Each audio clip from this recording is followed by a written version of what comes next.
ladies and gentlemen, this is Trisha with Insectopia, and we are here looking at another insect today. This is the green bronze dung beetle.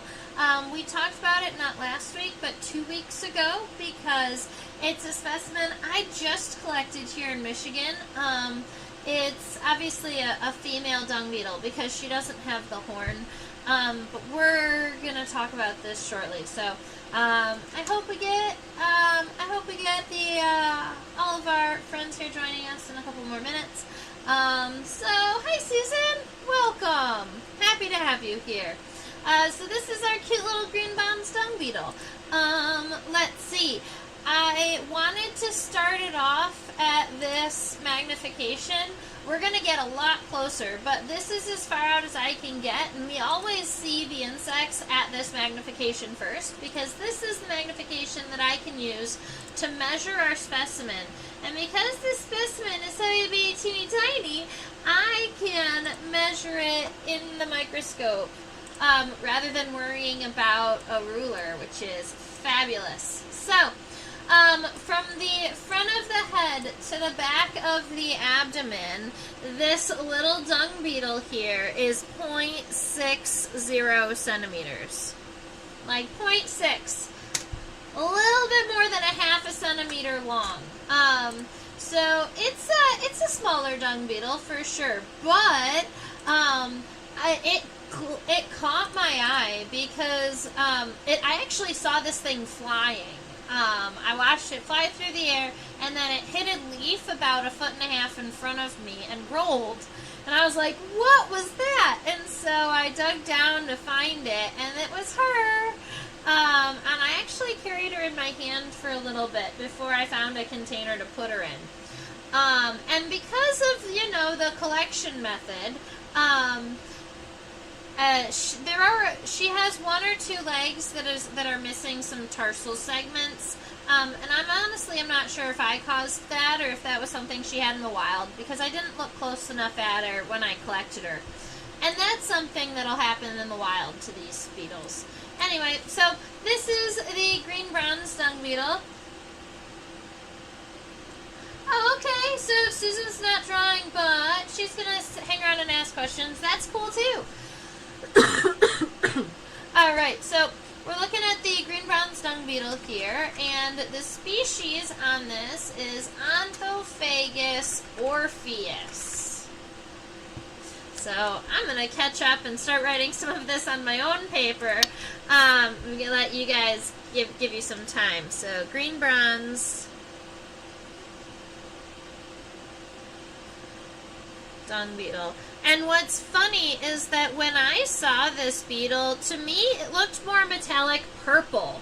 So it's funny that it's called the green bronze, because I definitely have a different color in my mind when just like hearing the words green bronze and looking at this species here.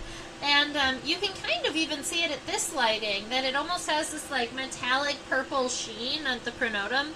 And that's a sheen that happens across the body. So I'm excited about zooming in and seeing like what the colors look like close up. Right, so Onthophagus.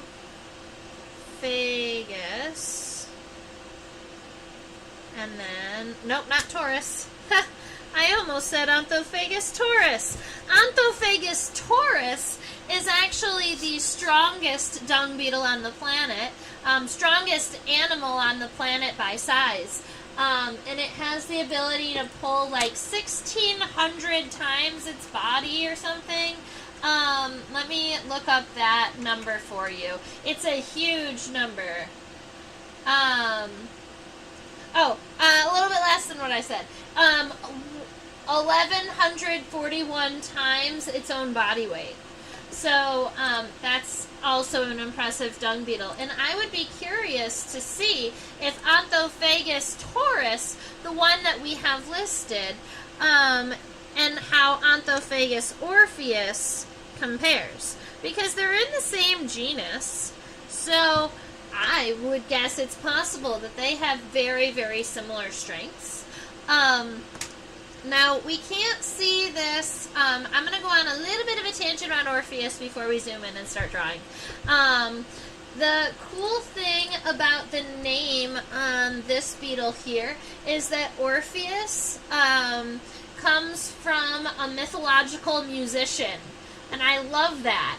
And so this musician, he played the lyre. Is that how you spell it? The L-Y-R-E, the lyre. And the horn on the males of this species are shaped like a lyre. They're, the horns on the males, they look a little bit, let's see,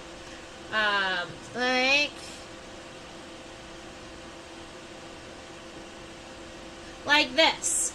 So the horns on the males look like this. It comes up and then it splits in two. And I don't have a male here, but I do know the forest that I found her in. So there's definitely a fairly large part of me that wants to go back into the woods and see if I can find a male to match her. I mean, if she's flying right now, the males are out there too. And that would be such a cool beetle to have. And you know what? And phagus, yes, means eating. You're right. I'm not sure what ontho means either. Let's see. Let's look it up really quick. Ontho meaning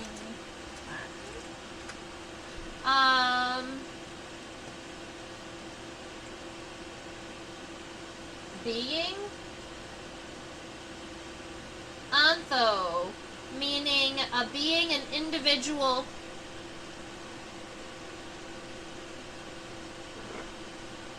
Not sure. I'm not sure why ontho is a part of that. Alright, but that's where we're at. There we go. Like it, like it, like it. Okay, cool. So, we're going to, I'm actually okay with drawing our beetle this way, because it is pretty, a pretty, like, short, stubby little beetle. He's kind of cute. His head is angled, don't let me say his.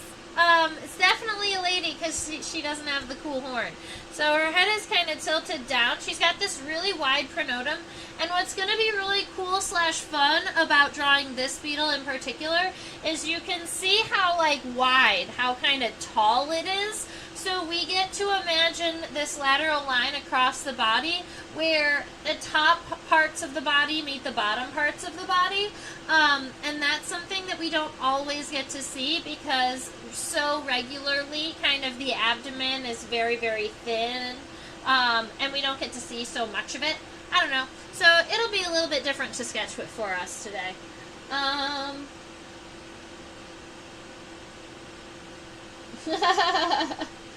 I love where Susan's mind is going. She has a vision of the male leading his lady out of the underworld. That's pretty cool. Can you tell I trimmed my bangs? I'm pretty excited about it. Sorry, I got distracted. Alright, so here our head is going to be angled down in this direction. Now, keep in mind, when I first start sketching a beetle like this, first start sketching any insects, I'm just getting some basic shapes down on my paper, and then we're going to zoom in even further so that we can see more fine details. But our goal at this very moment is just to get the shapes and the approximate sizes on the paper, because once we start zooming, it's going to be really hard to tell which body pieces are larger than other ones proportionally. Alright, so that's what this time is for. We've got this head kind of angled down, and then we have that pronotum, and the pronotum is that next kind of big part here. So it's going to kind of come up here, and it's going to be kind of nice and round up here at the top. But where it comes at an end, instead of coming straight down, we're going to angle in. Alright, so we're going to angle that kind of towards the head. And then, let's see. We're going to go not right here at where the bottom of the head is, but we're actually going to come up just a little bit. And we're going to cut that line off right about there. We don't want it to go, we don't want this line to go further than the bottom of the head here. Because this is then going to be kind of where those legs are. And I'm going to really quickly give myself a little outline for our legs, because the last time I did this beetle, the front legs got really weird. Okay, cool. So we've got something like that happening. I might even want to make this one kind of even more bent in so that I can put the tarsal segments on the paper. All right, I love it. So that's going to be our front leg. And then we've got the back portion of our beetle here. So if we imagine right here, this bottom of the pronotum here, let me write that word for you, because I know many of you like to label your drawings. So this is how to spell pronotum, and it's this top part of the first segment of the thorax. All right, so if we look at right about here, the bottom of that line, this is going to be about where the wings or the elytra line up. So not exactly connected. We're going to come up a little bit and round them down. All right, and then we're going to be going out. The length of the elytra is approximately the length of the head and the pronotum combined. So right about here is the center of your body. You should have the same amount of space on this side as this side. All right, so right about there. So I'm going to come up, out, and then down. Right about something like that. And when we zoom in, we're actually going to notice that the elytra, it ends a little bit higher. So we do want it to come down to this line here, but it's gonna kind of swoop up pretty fast up here. Something more like that. Alright, so there's the elytra. Spelled this way. Sorry, I didn't write elytra for you all. That's elytra. These are the hard outer shell, the hard outer wing of a beetle. The membranous wing underneath is the one that they use to fly. Right, so right here, now we have to get the underside of the elytra, so kind of the thoracic and abdomen range. So here, we're just going to bring it down, and we want it to be about as low as kind of the bottom of this coccyx here, this hip bone. So if we have a little leg coming down here, we want this to align pretty well. So we're going to kind of come out like this, and then we're going to kind of end it here. This top line kind of comes down and then goes out a little bit. It's going to have a little bit of a point here. You can put that in now, or you can wait till we zoom in and check that out.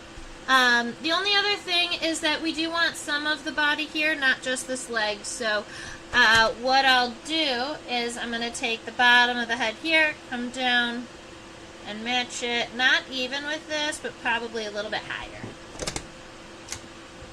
Alright, and that gives us a pretty good idea of our, oh no! That gives us a pretty good idea of our dung beetle, except I made mine so big that I'm not going to be able to draw the hind legs like I want them.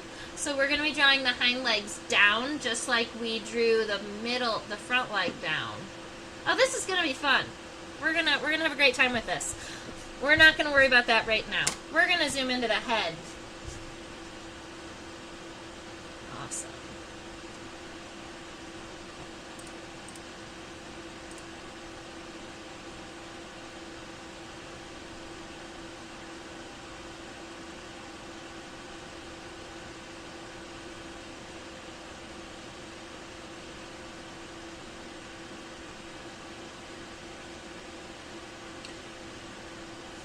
The head is so narrow, I'm going to admit to you that, and it's kind of like flat and long, so it's going to be a little bit trickier for me to get all of the characteristics that I want into the camera at one time. But right about here is actually where I kind of want to start us. So let's get started and then we can move around the head. I even think I might be able to brighten, let's see if we can brighten this image just a little bit. See if we can see a little bit more of this eye. That might be more like overexposed, but it's kind of better than underexposed. We're going to leave that there for a minute. We can fix it. We can lower it back down if we want. But what I think is really cool about this view and about like blasting the light on it like this is that you can actually see the compound eye here, and you can see the shelf that goes over the compound eye. A lot of dung beetles have this cute little shelf. Let me see. Okay, on like over their eye. The eye isn't actually split, all right? The eye is continuous underneath it, if that makes sense. All right, let me, I can't see you. Alrighty. Oh, and I bought myself a second monitor today, so I'll be able to have another screen and be able to read your comments and play with the microscope at one time soon. Pretty excited about that. All right. Right about here, this is the center of our head. It's going to line up pretty much with this exact line. This lateral line should be straight across your paper. It lines up the bottom of the pronotum, the bottom of most of the elytra, and at the end, right here, is going to have that compound eye. So coming out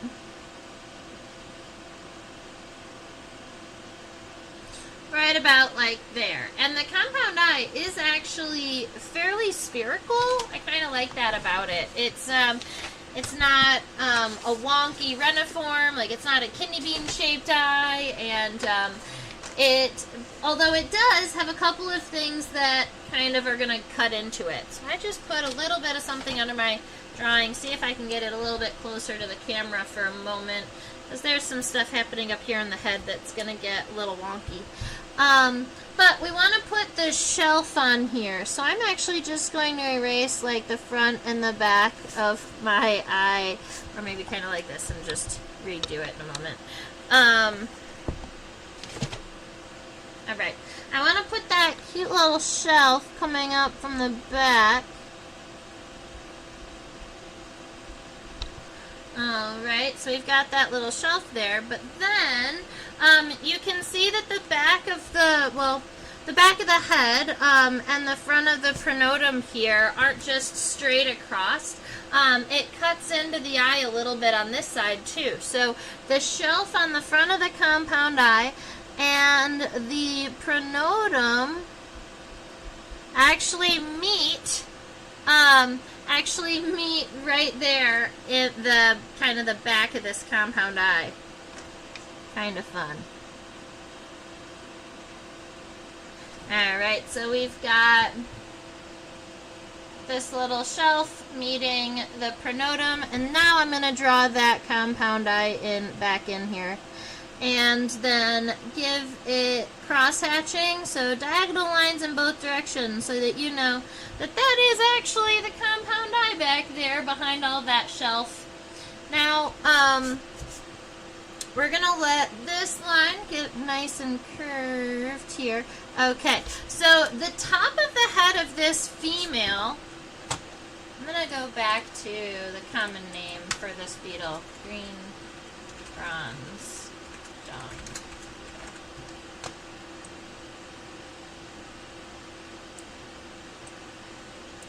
Just in case we have new people that come by and want to see what we're looking at. Alright. Ooh, a beetle friend! Yes, Avea! This is the green bronze dung beetle, Onthophagus orpheus. Its epithet comes from a mythical musician who played the lyre. It's pretty cool. Alright, so here the top of our head. And the top of the head of this female dung beetle gets a little itty bitty horn, right? It's not a really big horn like the male gets, but they exist. She says make sure that you put them there. So right here above the compound eye, she's got this little bit of a horn. Although the horn is actually so small that it doesn't really go over the edge of the front, the edge of the head here, because the head is a little bit taller than it in the distance. It's kind of funny. Poor her. Alright, so that is moving forward, and now we can zoom back out, check out a little bit more. She has this very kind of flat, very flat head. Dung beetles have the wildest looking heads. I do kind of love it. They're very, very flat. And they've got these funny antennae we're about to draw too.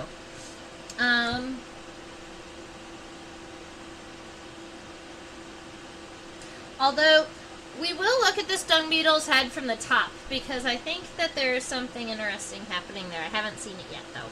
So, alright, we're going to make this kind of shelf-like head here, and then it comes back. Actually, it's so narrow, let's see.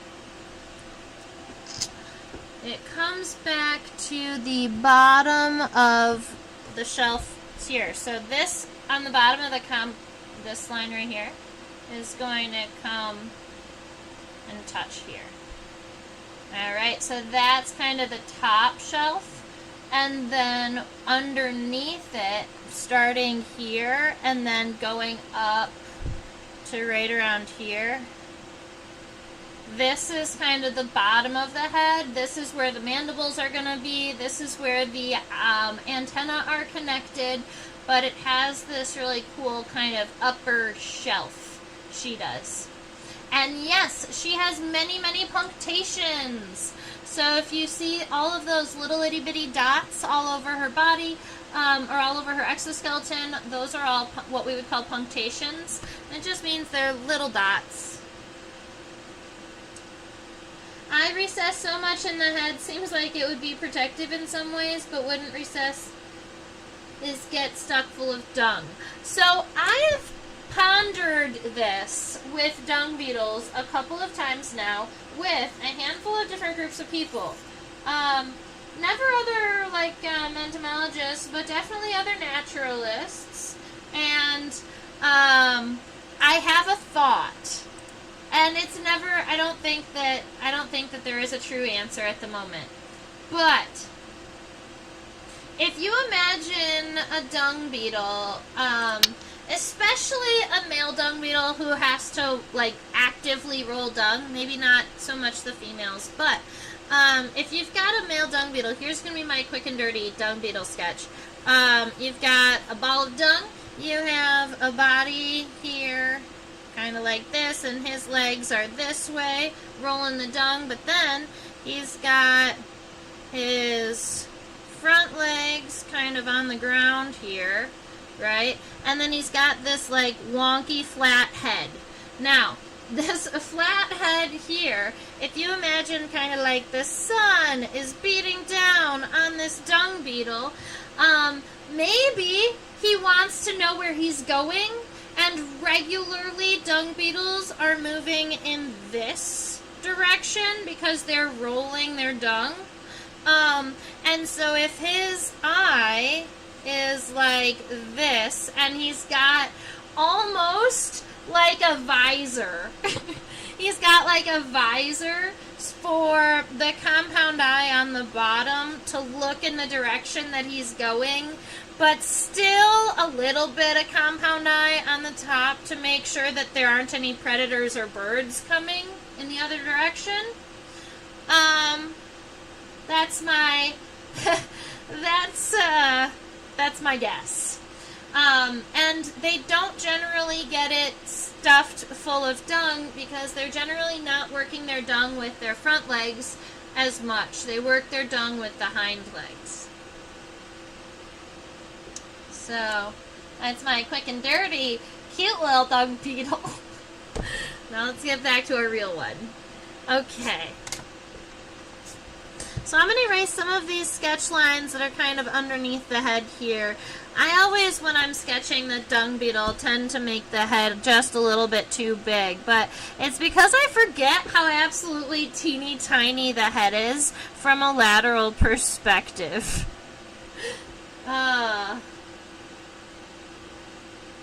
Yes! Khepri! The god of... so that's Khepri that you're speaking of, is the, they call him kind of like the god of life. Can also be kind of, they thought that he rolled the sun around the earth. And they called him kind of the god of life or rebirth because they saw dung beetles, adult dung beetles, crawling out of poop. And they were like, my goodness, they've created life out of something that's like, they imagined poop as like the leftovers and the gross stuff that nobody wanted. Like that was waste. And they were like, there is life that came out of what was nothing. And so they decided dung beetles were, and then they named it Khepri. The god that is based off of dung beetles. It's kind of cool. I love it. Yeah. Let's see. Oh, we were going to talk about antenna.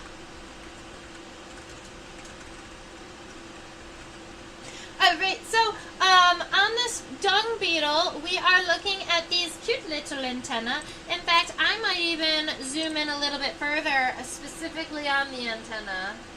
Let's see.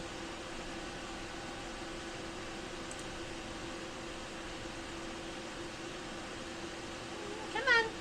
Oh, my camera's being a little bit laggy. We are going to zoom out. When we're a little bit further zoomed out, the lighting can get a little bit better. It's almost a little easier to get things in focus. Let's see what happens. Oh, yeah. Stay. Perfect. Okay. So, right here we're looking at this antenna, and I can actually manually zoom in on my computer so that we can see these segments a little bit better. There. So, we have the first couple of segments. Looks like segments 1 and 2 are pretty wide, more rectangular segments. But then we have 3, 4, and 5, it looks like, that are all these kind of triangular segments. Or I call them triangular segments. Sometimes they look almost like cones because they kind of fit into one another, almost like ice cream cones. And then you have this big part at the end. And this big part looks almost like a club, right? And sometimes in the beetle literature, they do call this the club of the dung beetle's antenna, right? So there are 3 segments as part of this club, and if that researcher was just looking at the club, they might call it capitate. But this is a lamellate antenna because that club, even though it's made out of these 3 segments, there's muscles within them at the base that allow them to open like this. And the antennae kind of feel around like this, and then they can fold in and tuck down, and then kind of tuck their antenna away, so whenever they don't need them. But then, when they're out and they're feeling around, they actually open their little antenna, and then they've got these 3 pieces. And that is really actually super duper cute. That's what lamellate antennae are. Lamellate antennae are antennae that have a club that can open. Another example of an insect with a lamellate antenna, especially one that people readily recognize, is the 10-lined June beetle, because they have those really big lamellate antennae that have, like, I don't know, a dozen pieces on them that are really cool.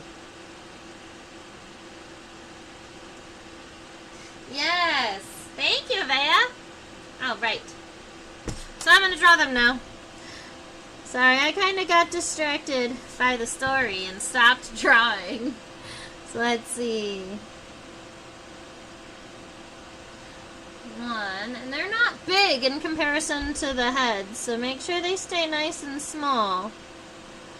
1, 2. 1, 2.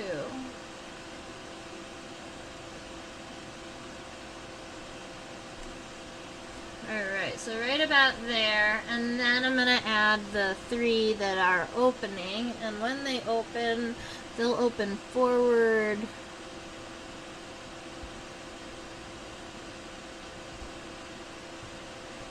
Yeah, that's cute. Kind of like,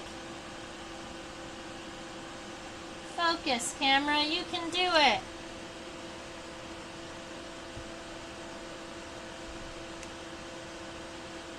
Kind of like that. I want the antenna to be, yeah, it works. They're so small right there that it's a little tricky to get them just right, but that's kind of how they open, is more like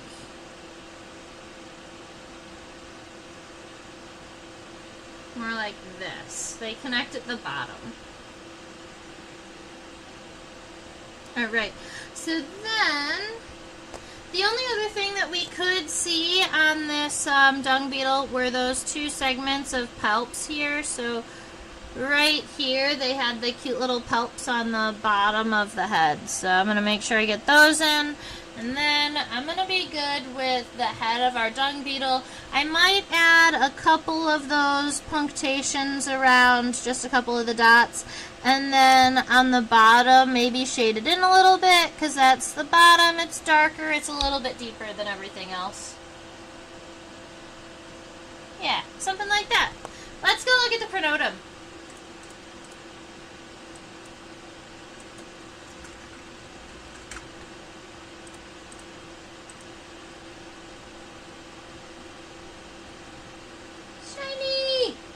Listen, they call it the, what, green bronze dung beetle, but you can't tell me that this isn't purple. Just saying. Alright. Now I'm gonna reset the exposure so that it's not so bright. Hopefully. Come on back down. There we go. Because that's more realistic. We just had increased the exposure a whole bunch so that we could see those compound eyes. That's so beautiful. I'm happy. Oh, right. Now we're going to turn her sideways so we can see her in the right direction.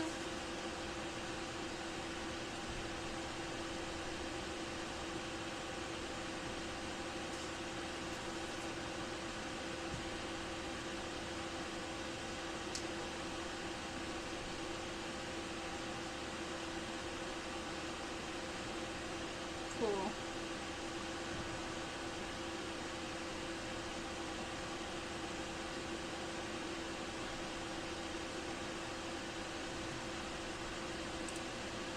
Go out of our way, Terry. Alright, so the top of the first segment of the thorax is this part right here. It's called the pronotum. I have it written up there for those of you who really like to label things. Now, we've got the head, ends right around here. Alright. And honestly, the pronotum doesn't go as high above the head as I had originally thought. So, what we're going to do is we're going to start it here, and I'm going to be making my dung beetle just a little bit shorter. I think that also means that I get to make it smaller and the hind legs will fit. This is what I'm excited about. So we're just going to make it a little bit shorter. And smaller. Just by a little bit. But these are the reasons why we start with something light, so that when we zoom in, we can notice different details. So there we are. Now we've got the front of the pronotum cuts into the eye. We've got that already all taken care of. And then we are just worrying about this lateral line right now. Then we'll do what's underneath it. So from here, it's going to come over to right about here, kind of 2/3 into this segment, and it's going to have one more smaller point. Our leg is going to be in front of that part. Then it's going to come up right about to here, kind of where we planned the slant to come back to. And then we can connect it all together. So let's see. I'm going to erase some of these sketch lines.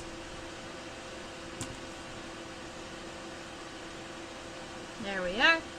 And then the top here, there is a little bit of a shelf above the head, so make sure you do give it at least a little bit of that shelf here. It's just not a huge one. Up. And then back down. Alright, so we've got our little pronotum here. Honestly, I almost want it to be maybe a little bit more narrow.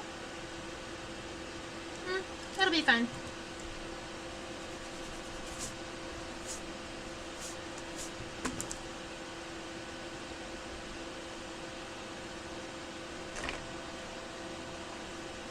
Yeah, that'll be all right. All right, so that is the top part of our pronotum. It has all of the same punctations that the top of the head has. So if you would like to come in here and add your those little dots or those little punctations, you can go for it. We're going to zoom down just a little bit. You see under that line. So this beetle being so dark makes it a little bit tricky, but we've got this. Okay, there we are. So just what I want to show you is we've done this line up here, kind of where the light ends, because that is the lateral, that's the sideline. But then the bottom of the body does come and it goes a little bit lower, right? So that's what we're going to do now, is we're going to take it right here from the bottom of the pronotum, and we're just going to make a nice kind of U that goes down and then comes back up and meets the bottom. So kind of like that, and that is the bottom side of our dung beetle. So this is definitely too low down here. We're just making everything a little bit smaller. We pulled it up.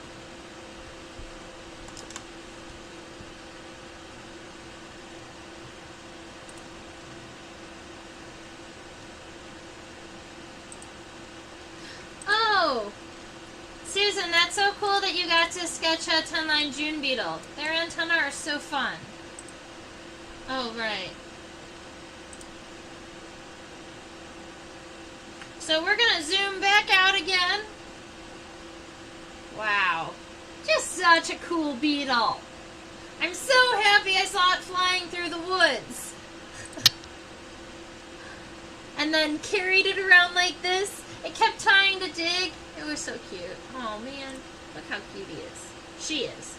Alright, so something that I'd like us to notice is that these punctations do arrange themselves into straight lines on the elytra here, or at least on the top region.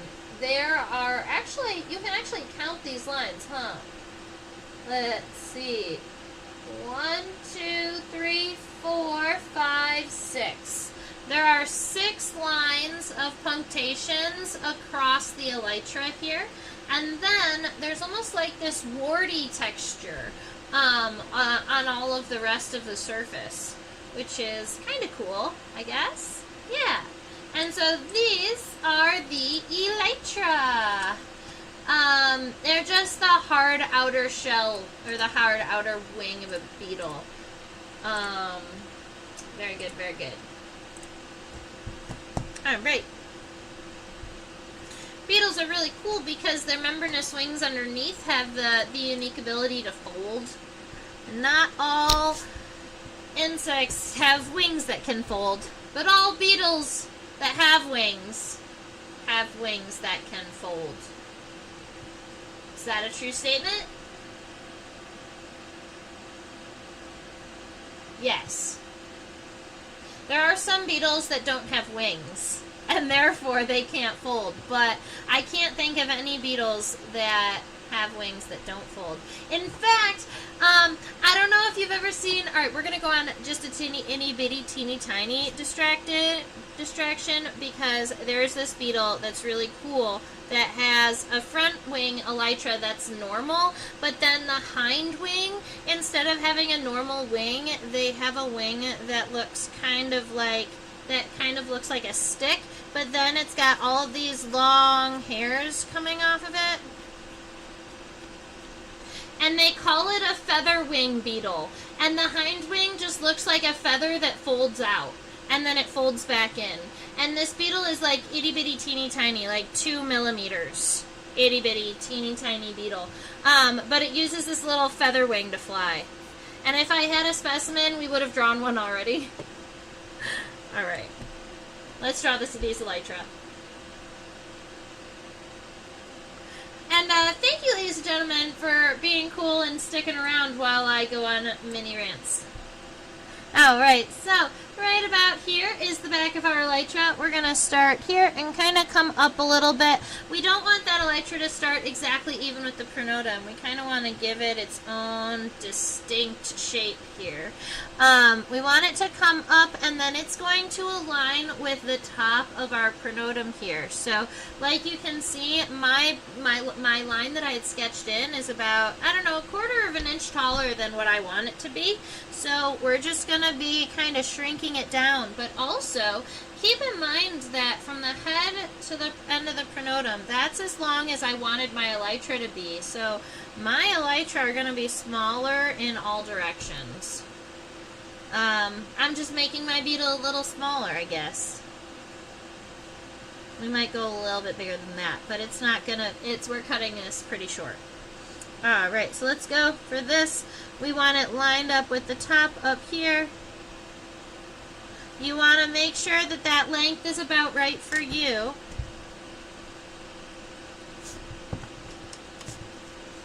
I'm going to clean this line up a little bit. It got a little not straight.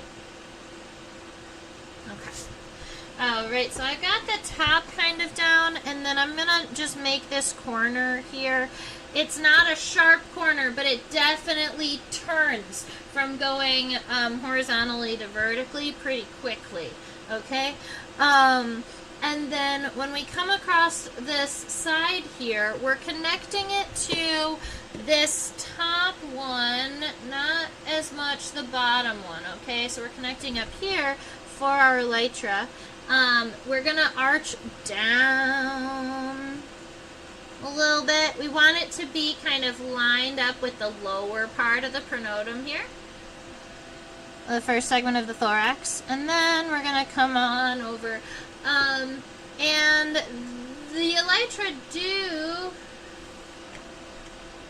get narrower at the top, so we want to make sure that that kind of cuts down a little bit. Maybe more like this. Yeah, something like that.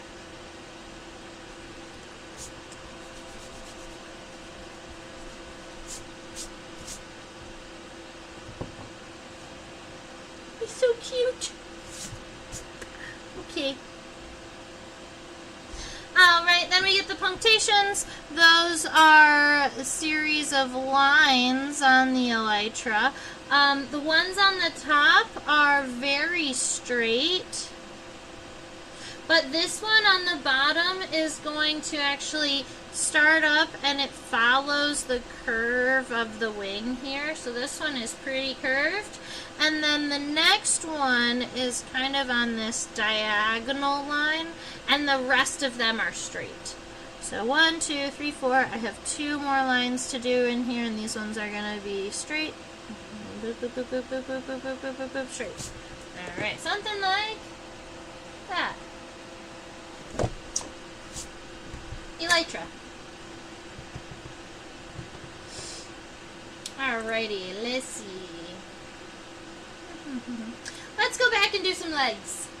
because now that we've got this top done, what we're going to be doing is finishing up the bottom of the abdomen and the legs. And the abdomen is easy to kind of fit around the legs once we get there. So that's the plan. Let's go look at a leg.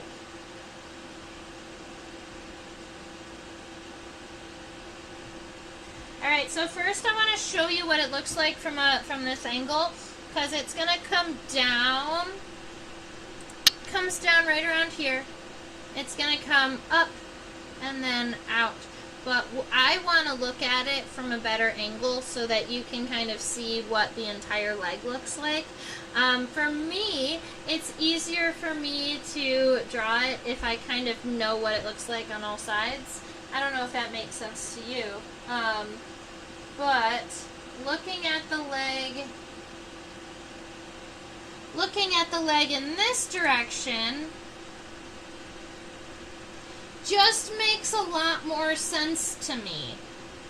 And then I can kind of rotate those shapes in my head better.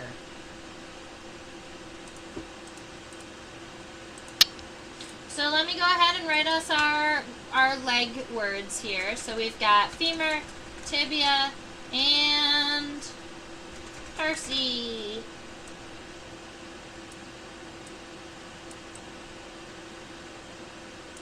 Alright, so we've got the femur, the tibia, and the tarsi. Admittedly, if we are drawing it, because we're drawing it from a lateral perspective, we will also be drawing the coxa. So that coxa started here, and it did come down a little bit. That was the segment that made the leg kind of stand away from the rest of the body. And it wasn't huge, but it did come out kind of like this, right? We've got this this coxa that came down, and then our femur, you can see, is this first segment that's visible to us. So it's this segment right here, kind of wide on the base, narrower on the top, with some fine hairs along the front side of it. See, that front side of it is on the inside, so that's not something we're going to be able to see from this view. But it's cool to know that they're there, because if you want, you can add some hairs coming off from the top, and you know where they're coming from. Alright, so that's the coxa. If you have a line inside of it, you want to get rid of that. That's not good. Yeah, something like that. Alright, and then our femur starts kind of wide, gets a little bit narrower, kind of coming up forward. And then we've got that tibia, and that tibia is the one with all of those really awesome spines. It looks almost like a digging leg, right? Well, it can use those to dig. So let's see, if we were going to rotate that in our head, let's see, those spines are pointing towards the outside of the body. So when we add them, they're going to be coming down. They'll be on the bottom side of our tibia. So the inside is smooth. The inside is going to be smooth, but the outside is going to be with these, where they're not spines. I don't know what I want to call them. The mountains.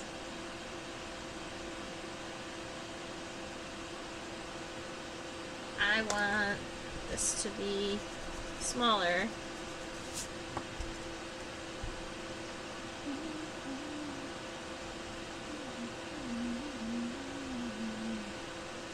Alright, so I'm going to do the length that I want it on the top smoothly, and then I'm going to cut it off. And wherever I want it to end, that's where I'm going to end it. And then I'll add those in to that size, because I tend to make this segment much longer than it needs to be. So let's see, we're going to try it this way this time. And the bottom one arches up a little bit, and all the other ones, 1, 2, and 3 are pretty much straight out, and they get bigger. So this one's, the one on the end is the biggest, and then the medium-sized one, and the little one, and then boop, Alright, so I'm okay, happy with that. That's fine. And then we've got those tarsal segments, and because of the way that we've gotten this drawn now,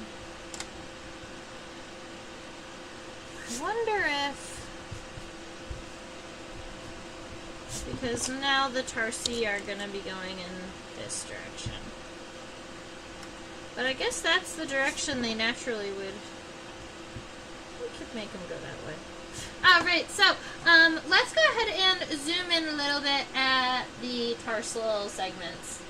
They're so cute. So there are 5 segments here. 1, 2, 3, 4, 5. Let's see. And it does have a tibial spine there. And this one is one of those that have a joint at the base, so it can kind of move around. They're going to use it to, it's almost like a thumb. You know, they use it to like clean their antenna and stuff. Kind of cute. So that is on the outside, and then the tarsal segments are on the inside. So the that thumb is kind of right here on the outside, and then you've got these little tarsal segments coming out from the top, and there's going to be 5 of them. 1, 2, 3 of them are very oval shaped. The 4th one I would say is more triangular, narrow at the base, kind of wider at the end. And then the 5th one is a nice long one with little claws at the end. Those cute little tarsal claws. Aww. Okay, I'm not as unhappy with that leg as I thought I was going to be. I think it's pretty cute. Cute. Well, I'm excited about that. Awesome, let's do this. So teeny, right? The little itty bitty tarsal segments. They're so cute. Oh man, I should have started his head a little bit bigger, because this is going to be like it's a pretty tiny drawing in comparison to my normals. Oh, right, so now we get to move on. We've gotten the head. We have the pronotum. We have the, oops. Ha. There we are. Alright, we have the head, we have the pronotum, we have the front pair of legs. So now we're going to look at where the middle legs are connected, and then how we are going to sketch those on. And this is the correct one, so here we are. Oops, scooch it down just a little bit. It's funny the differences between what I see in the microscope and what the computer sees.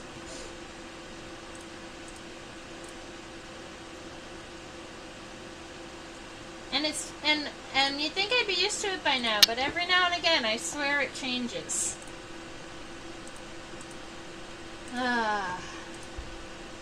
Okay. So here we go. What I would really like before I start getting, what I really want to do before I get these, start getting some solid legs put on our drawing, is I want to get a really light outline of where I think the new abdomen, the new body is going to be, right? Because all of our other ones were just too big. So I'm going to look right about here. We know where the bottom of this port is. So we want it to be a little bit over here. We probably call this the prosternum, by the way. Either the prosternum, sometimes people call the side pieces the episternum. But because the top part is the notum, the bottom part is the sternum. Alright, so here, let's see, we're going to be connecting it not all the way at the top, we're going to come down a little bit. The bottom of the abdomen lines up with the bottom of the coxa here, so we're going to get down all the way to the bottom of the coxa, and then once we get closer to the end, we're going to come pretty much straight up, except that we're going to go out just a little bit to give ourselves almost a little bit of a point right around here. We'll zoom in and see if that's a thing, but I think that there's a little bit of a last segment that's kind of pointed there. Alright, so now that we've got a nice light outline of where our abdomen is going to be, I'm a little bit happier, and I'm just going to more like this. Yeah, more like that. Because I think the point is going to be lined up with this line here.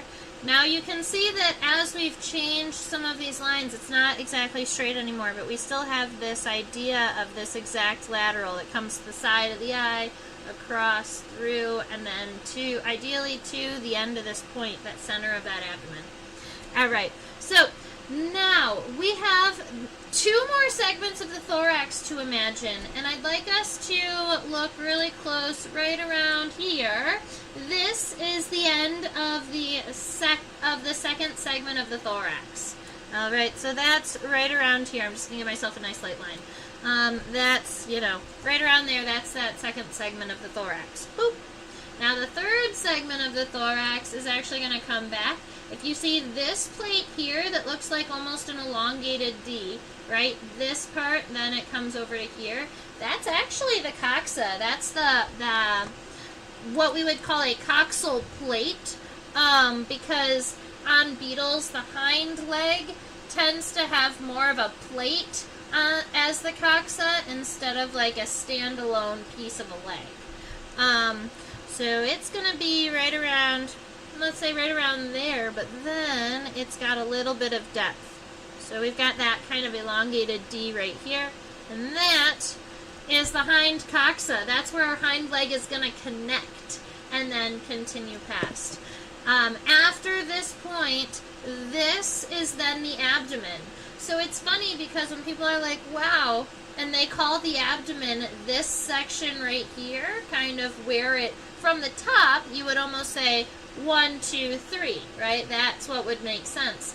But the thorax is actually the majority of the insect. With little head and little abdomen. It's so cute. Okay. Alright, so now we've got a good outline. We've got this all taken care of. Now, what we're going to be doing is we're going to connect the femur. It's going to start here, go up into the body, and then come back down. And then we're going to do that kind of twice. So it's going to look kind of like this. Let's do it.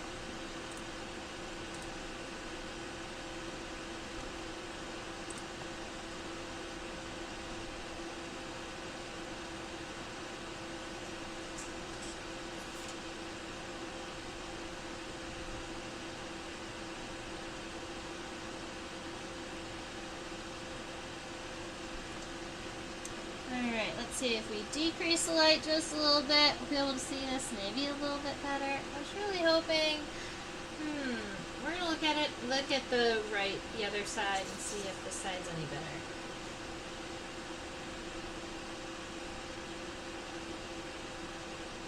It's not really better.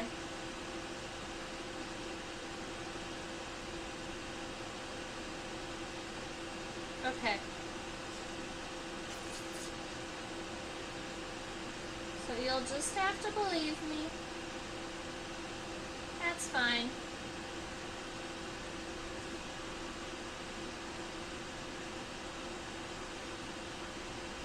So I am having a tricky time finding an angle that I can see both the length of the femur in comparison to the body and the entire leg. And I'd rather see the entire leg then try and get a weird angle where we're seeing like parts of the leg just so that we can see how it compares against the body. So we're just going to start it here and I'll like walk us through what this is going to look like kind of twisted. So we're looking at the leg from the top right now and we're going to draw it from the side. And I'll show you how we're going to do this. So at the base of this leg, that's this baseline here, we're going to start kind of narrow and get wider. So you can see this let's see, where's the Terry? There he is. This is our femur right here. That's the segment we're drawing, and it's coming up towards us right here. But in this guy, it's going to come from here and go up towards the elytra. It's going to go maybe just over the elytra, but not by much. So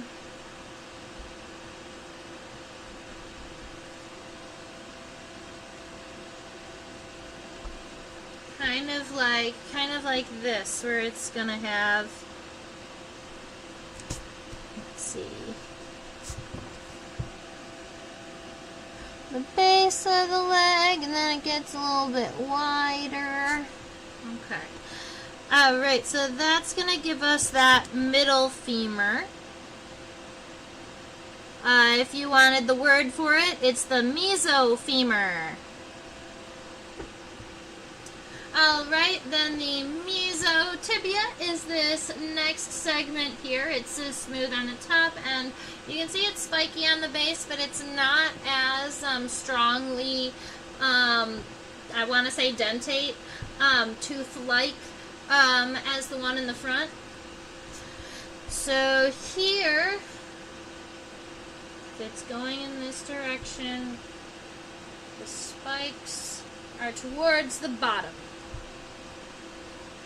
So the top smooth comes down, and then the inside is going to have these little, these little spines. I'm going to fix that. That was a little not clean.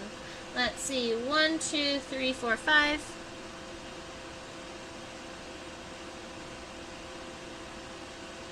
Cool. Kind of like that, but maybe significantly shorter. More like right there.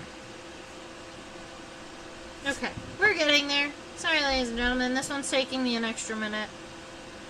So, our tibia is going, after some long consideration, it's going just past the length of the abdomen, and it's going to have essentially this kind of spined inside part here.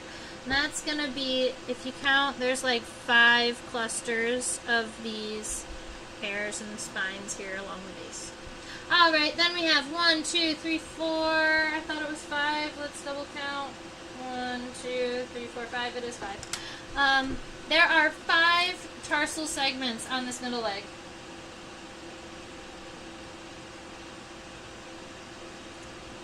He's so teeny tiny. Oops, too much. It's so funny because when things are so itty bitty teeny tiny, just barely touching them changes the entire view. There we are. That's enough light. Now you can see 1, 2, 3, 4. Now you can see all 5 tarsal segments on the middle leg. These would be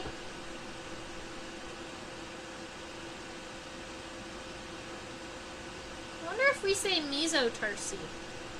I've never heard that. The tarsi on the middle leg.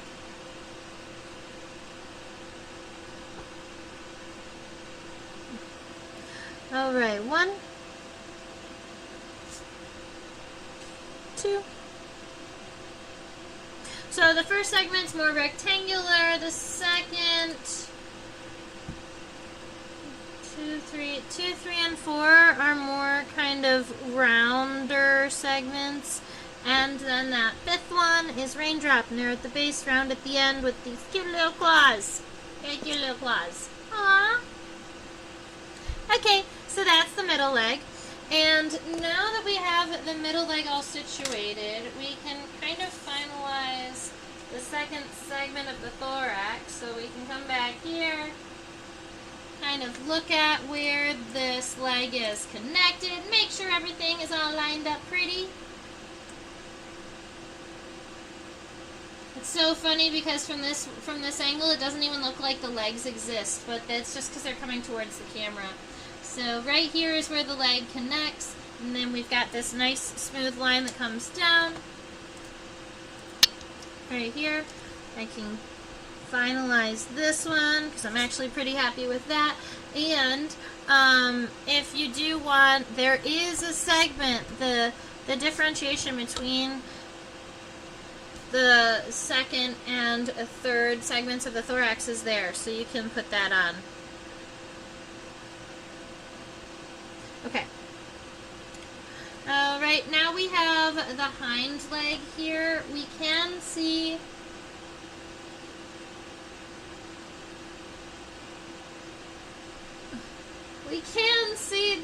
the coxal plate.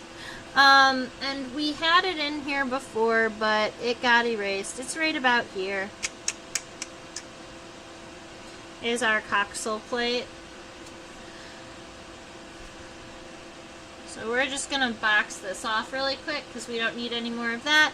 This is where that hind leg gets connected, and it's going to be coming out in this direction and then down. Now the hind leg is going behind the tibia and in front of the abdomen. So we're going to start it here, but then we're going under the leg.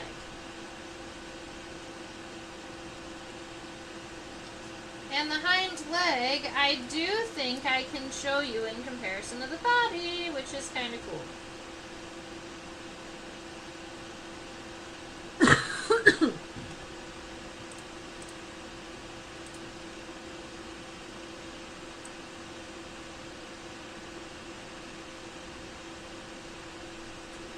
Alright, so this angle is kind of fun because it makes the leg almost look bigger than the body because we've tilted it, so we're looking at it more from like an upside down angle rather than a lateral angle. I'll admit it's a weird angle for these legs, but this specimen had kind of dried and I didn't want to break any parts off of it, so I let its legs be wonky. It's just how it was. It's a small enough specimen that I don't think it's going to make too much like of a difference for space in the collection.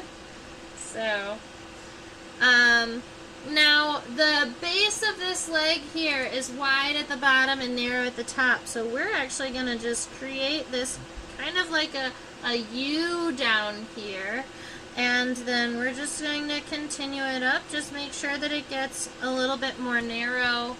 Make sure it gets a little bit more narrow up there at the top. And I will bring my better pencil next time. These are just the pencil that I had at hand. Alright, let's see. There we go. So we've got that hind leg.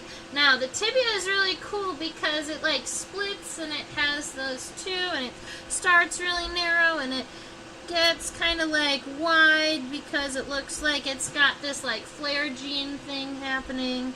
And maybe not that wide, so I'm going to shrink it down just a little bit, but it still has that spine on the inside, which is kind of cool too. Oh man.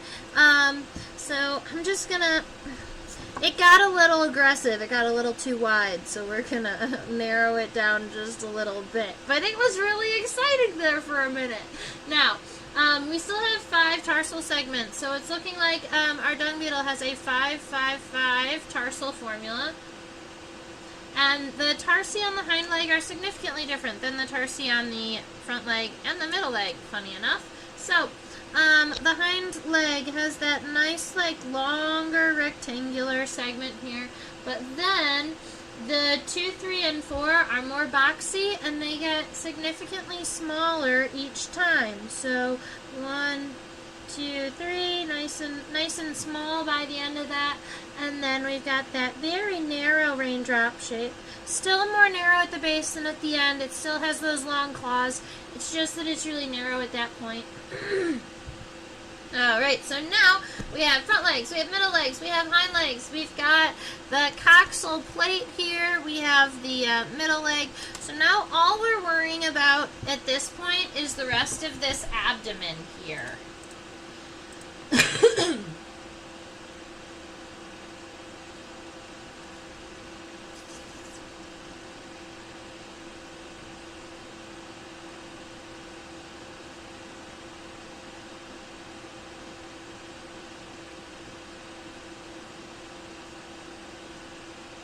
Alright, so I will admit to you that I do have a hard time counting the abdominal segments of this beetle because it is pretty teeny tiny, but also because it is so dark. So we're going to use the exposure trick one more time, and we're going to see if we can tell the difference in these segments if it's too bright.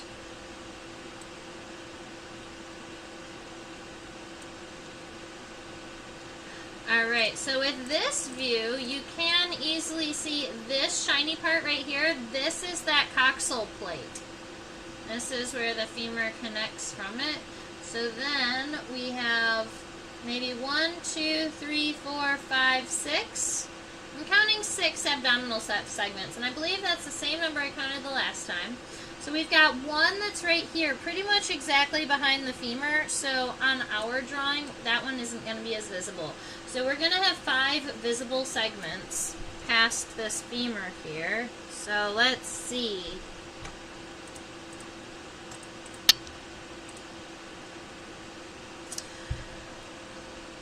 So this is our guy, and this is about where that first one is coming through. I have a light outline of kind of where the abdomen is going, so I'm just going to give myself a really light kind of idea of where those abdominal segments are going to be, and then if it's about right, we'll go in darker.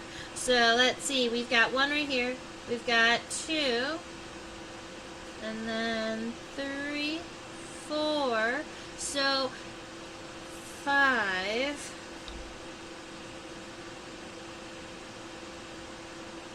And then this last part here, notice that it's not just cut off. So right about where this lateral line, right about where the lateral line starts to come back up. So right about here, this is where the abdomen actually starts to end.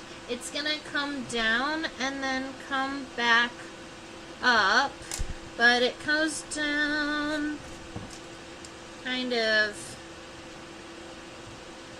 It goes down kind of past the end of the elytra here and then angles up.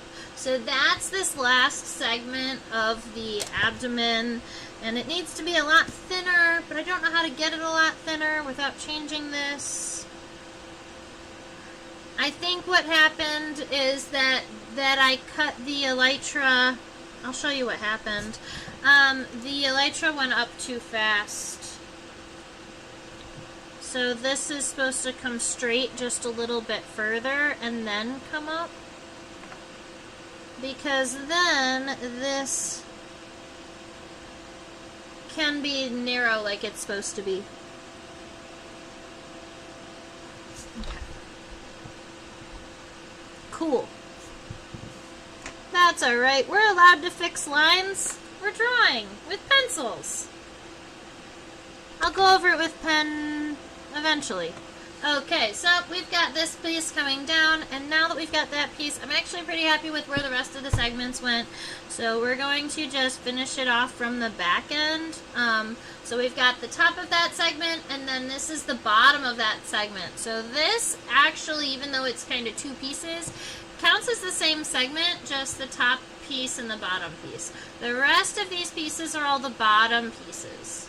Okay, so they would meet, they're actually meeting right here, kind of underneath the elytra. Let's see. Bloop, bloop, bloop, bloop, bloop.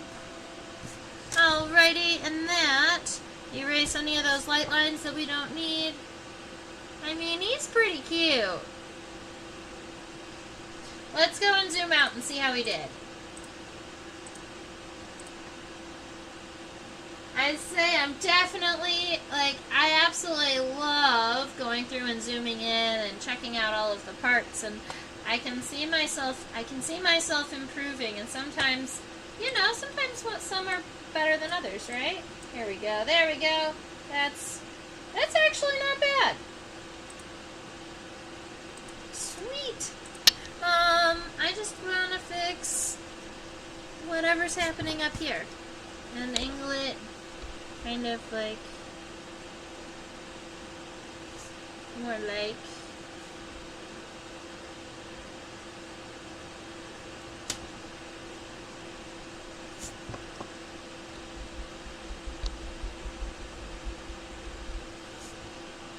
that.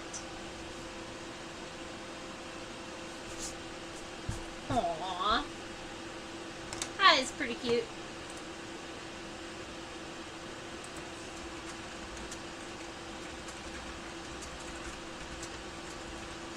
Alright, so if I do find a male green bronze dung beetle, then I will probably bring it onto the live stream and share it with you. I'm not sure if we're going to draw it because, but you know, it would be kind of cool to draw it one more time so that we had both an example of the male and the female. I'm not sure if the end of the abdomen would look any different, or if the antenna, or maybe even some of the hairs in different regions might be thicker or thinner. I'm not sure. But this one that we drew today is the female. Alrighty. Yay! Everybody's been a little bit quiet today, but you know what? That's alright, because we've got other things we're taking care of, and you stuck around you guys stuck around almost the whole time, so that is awesome. Now, let's see, I'm going to switch over here. This is my drawing in its entirety. Sometimes you like to see it just a little bit bigger, so that's what it looks like. Alrighty, so I do want to say thank you everybody for hanging out today and drawing this cute little dung beetle with me. I've been looking at other specimens that I've collected recently to see if anybody else might be fun to draw. And I have a paper wasp that I think would be kind of a cool one to draw. It's reddish brown type colors. Kind of very, very pretty though.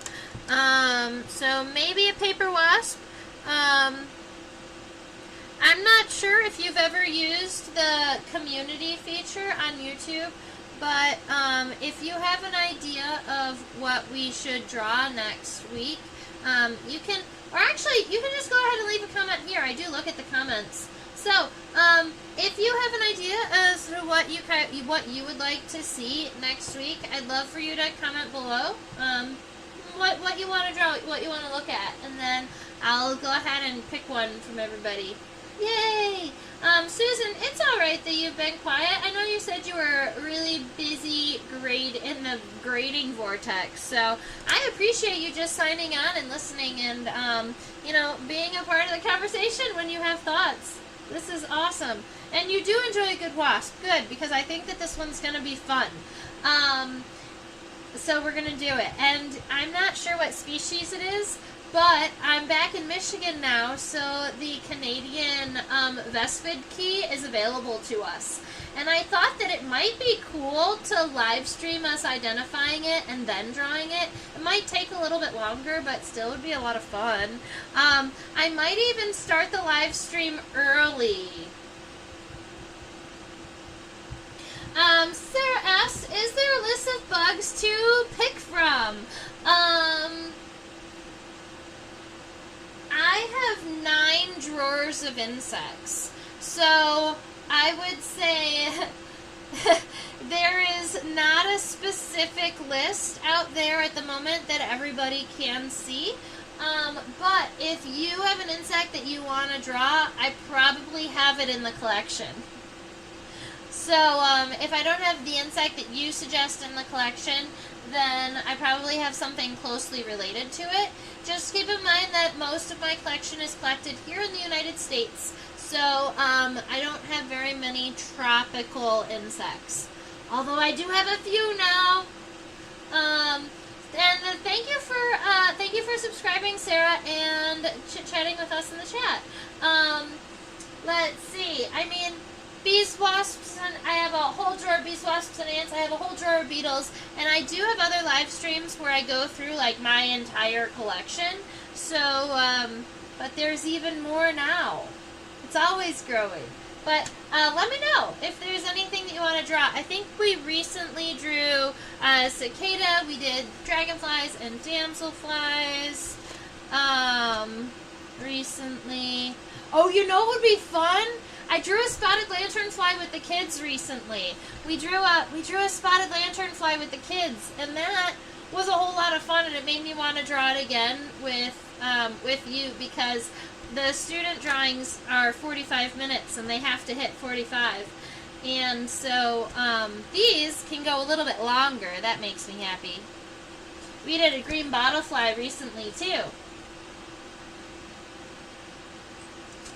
I love the I think that flies are a fun one to look at and draw. And that cute little honeybee friend. All right.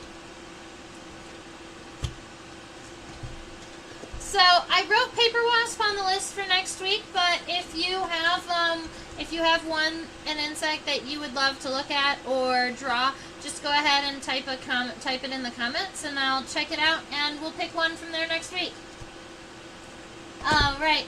I teach on Outschool. If you know a student between the ages of 7 and 9, 5 to 7, 7 and 9, or 13 to 18. If you know a kid of student age that likes bugs, I teach on a platform called Outschool, and we do weekly insect studies. We do junior bug club. I do draw with the kids too. Those are 45-minute classes, but it's a whole lot of fun. And if you use the link in the description box, or use the little code in the description box, you can get $20 of free classes, which is 2 classes with me for free, just to hang out and chit chat and do Zoom and stuff. It's a great time. Over there is just a reminder to subscribe to the YouTube channel. Those of you who are chit chatting, I appreciate you because I know you've already subscribed. Down there is a QR code to that leads directly to my PayPal. It's just your ability to donate to me if you would like to help me keep all of this going. It's just a little thing, buy me coffee, a couple dollars. It's really appreciated when you can. But so many of you already do that, I really appreciate all of you. Now, I'm on Facebook and Instagram at Insectopia2015, and then way down here at the bottom, Trisha at theinsectopia.com. That's my email address. Please overuse it. I attempt to respond as quickly as possible. Sometimes I'm a little faster than other times, but I feel like that's how everybody is every now and again. So, there are about 3.5 minutes left of this Philadelphia 76ers game, so we're about to see if we can turn this around. Thank you very, very much. You've been practicing painting the spotted lanternfly. The spotted lanternfly is cool. All right, so we might have to just do a spotted lanternfly next week. Let me write that on my paper.